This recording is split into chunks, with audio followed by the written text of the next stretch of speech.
Malacca கடல் பகுதியில் நேற்று மிதமான அளவிலான நிலநடுக்கம் பதிவாகி உள்ளது. ஆனால் நிலத்தில் வசிப்பவர்கள் எந்த அதிர்வையும் உணரவில்லை என்று வானிலை ஆய்வு மையமான மெட் மலேசியா தெரிவித்துள்ளது. மெட் மலேசியாவின் தலைமை இயக்குனர் ஹிஷாம் அனீஃப் ஜலசந்தியில் நிலநடுக்கம் ஏற்பட்டதை உறுதிப்படுத்தினார்.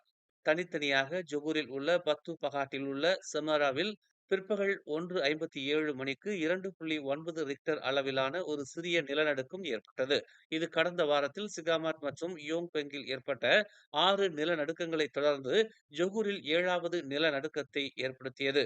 இந்த சிறிய நிலநடுக்கங்கள் பிராந்தியத்தில் உள்ள செயலில் உள்ள உள்ளூர் பிளவுக் கோடுகள் மற்றும் பரந்த பசிபிக் ரிங் ஆஃப் ஃபயர் காரணமாக ஏற்பட்டதாக நம்பப்படுகிறது. தென்கிழக்கு ஆசியாவில் நில அதிர்வு செயல்பாடுகள் இருப்பதாக அமெரிக்க புவியியல் ஆய்வு மையம் தெரிவித்துள்ளது. இந்தோனேசியாவில் 3 குறைந்த அளவிலான நிலநடுக்கங்கள் பதிவாகியுள்ளன.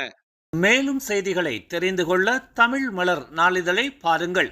உடனுக்குடன் செய்திகளை தெரிந்து கொள்ள தமிழ் மலர் இணையதளம், தமிழ் மலர் செயலி மற்றும் மலர் டிவி யூடியூப் சேனலை வலம் வாருங்கள். எங்களோடு இணைந்திருக்க மலர் டிவியை பதிவு செய்து கொள்ளுங்கள். உறவுகள் மகிழ்ந்திட விருப்பம் மற்றும் பகிர்வு சேவையை சொடுக்கிடுங்கள்.